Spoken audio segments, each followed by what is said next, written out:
What's going on, guys? Yesterday, I read a story where a woman regrets cheating on her husband. Guys, this woman cheated on her husband with an intern. An, an intern. Intern's life got ruined. She took this guy downstairs. They're doing it every day or almost every day. The only way her husband found out, well, she told on herself, but she had no choice because she got fired from her job. She got fired from her job and she had to tell her husband the truth why she was home early. She told him, I've been cheating on you. It just came out and she let it flow out. And I've been cheating on you with the guy you told me to stay away from because he was hot. And yeah, that young guy, 20-something-year-old kid, intern, was smashing this woman, this wife. And she wanted it. She makes it kind of sound like he took advantage of me. He grabbed me. No. You took him down there for a reason. This update, guys, there's a part 2 she sent in. I'm going to go ahead and read that. If you did not hear the first part 1 link is going to be in the description here.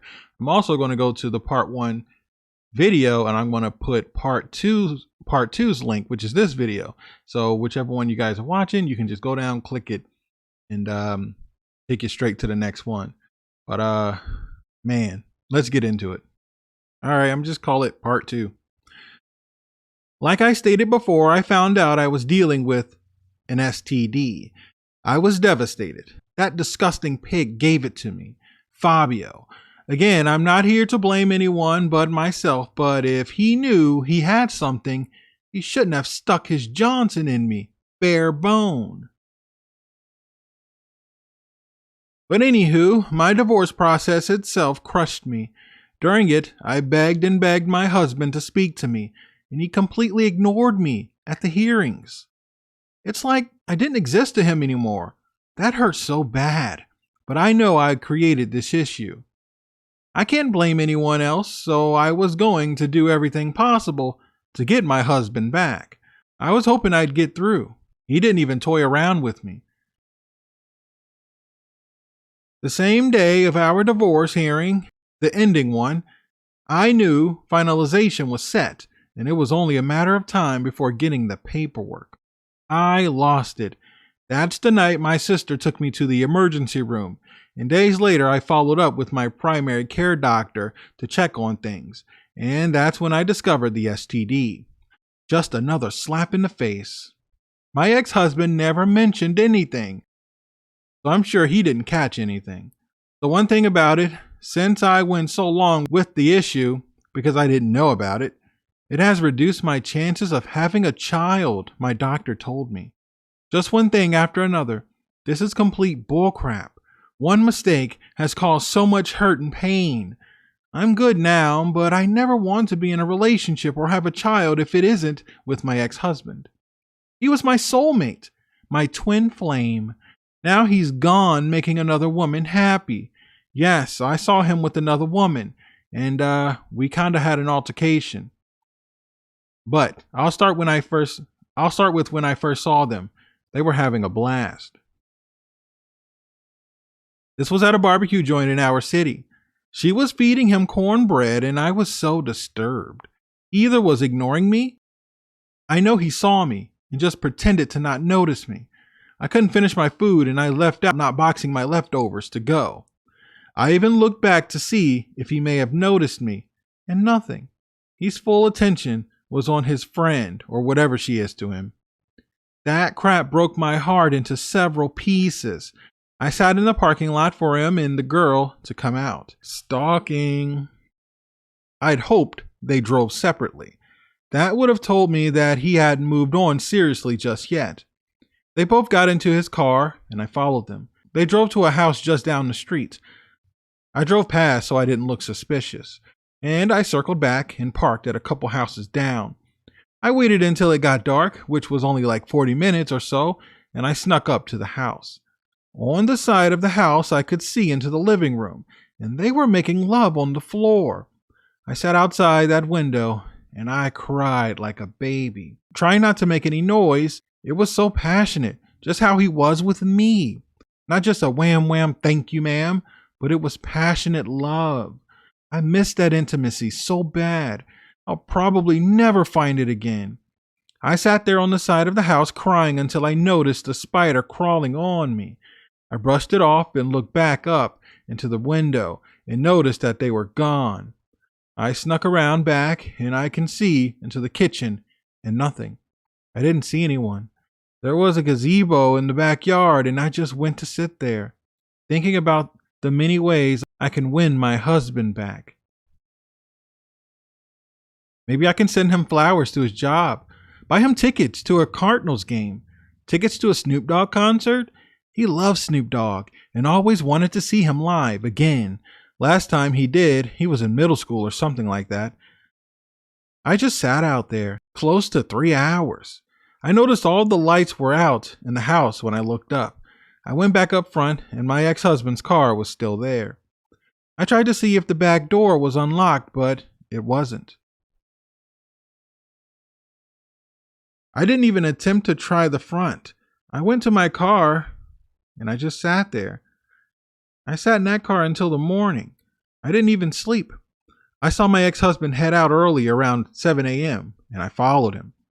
About 25-minute drive to an apartment complex. He stopped in the middle of the complex after turning in and jumped out with his weapon. "Excuse me, is there an effing reason you're following me?" He stopped and realized it was me. I jumped out of the car and said, "Honey, I missed you." My ex-husband did something I never thought he'd do towards me. He lifted his weapon and aimed it at me, screaming, "Stay the F away from me, you crazy bee." I screamed, ran in my car, reversed and got the heck out of there. My ex-husband aimed a weapon at me. I called my sister and I told her everything. My sister told me to call the police.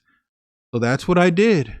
When the dispatcher answered, I started screaming. Then my ex-husband threatened to off me. After calming down, I explained that I was simply talking to my ex-husband and he pulled the weapon on me. After the call, I felt so bad and stupid. I literally made it as if my ex-husband was in the wrong. He wasn't at all. I told them what car he drove and the apartment complex, and my ex-husband was arrested 2 hours after making the call to the police. I was alerted and was asking to come down to the station. This time I told them the truth and exactly what happened. Apparently my ex-husband was still in the wrong for aiming his weapon at me. I called his family and told them everything. His mother told me to stay the F away from her son or she'll actually use the weapon on me. My sister tried pressuring me to press charges on my ex-husband's mother for threatening me. I didn't do it. That, of course, set my sister off, and she just called me names like stupid and soft and weak. Someone bailed my ex-husband out a couple days later. My sister told me so. So before everyone jumps on me and think that I'm such a horrible person, I did drop the charges. But the fact that he aimed a weapon at me like that, they still charged him with something. I don't know. I felt like crap though. So my stalking, it didn't end there. And I suffered the consequences for doing so. I started showing up at the house I followed him to often. And one time after 5 stakeouts, his car was there. 5 stakeouts. Wow. And I sat in my usual spot and I waited. I fell asleep and noticed that they had left, but I could still see his car turning down the street. I decided to wait to see if he'd come back, or maybe the girl would come out if she wasn't in the car with him.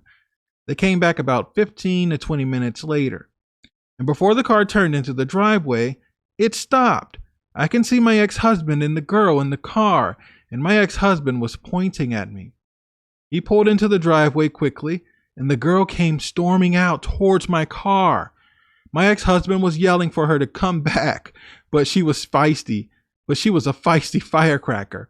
Puerto Rican woman with an accent. Almost sounded like she was from New York. She yelled for me to get out of the car so she could whip my butt.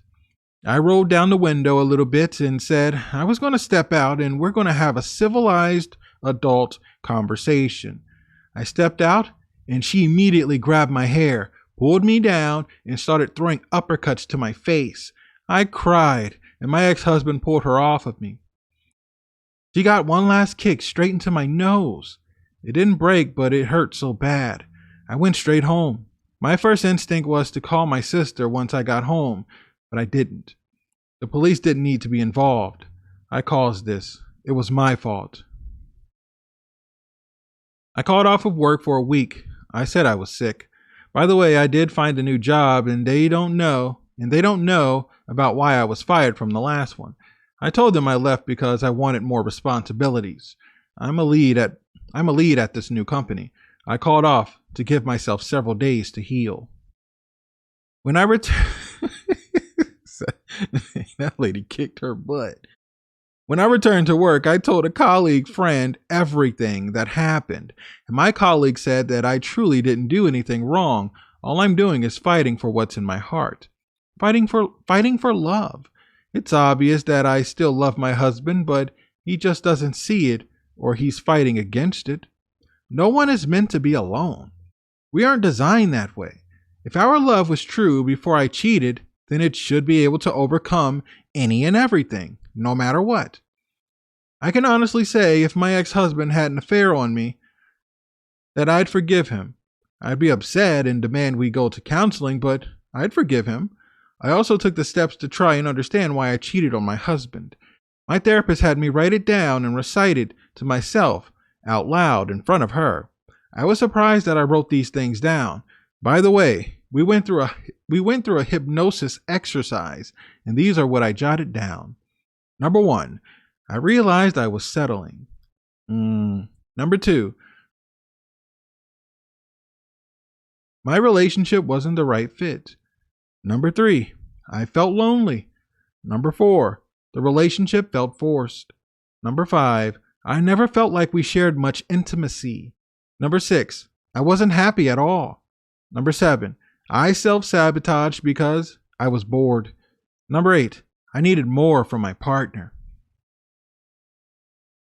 I honestly think she just tapped into some evil part of my brain that I don't have access to on my own. Because I didn't know why I wrote those down. Clearly I don't feel that way. The sessions are all recorded as well, so I clearly did write it down, but I don't know. I don't feel that way now or before. All in all, my life is effed. I didn't add that my sister and I have had a falling out. She thinks I let my ex-husband get away with serious crimes, and she's spreading rumors about him, referring to what he did during the night he proposed to me. There went my job that I actually loved and enjoyed. I ruined Fabio's future. I lost my soulmate. I caught an STD. My ex-husband's girlfriend kicked my butt, and my sister hates my guts. That's what cheating will get you, ladies and gentlemen. Learn from my mistakes.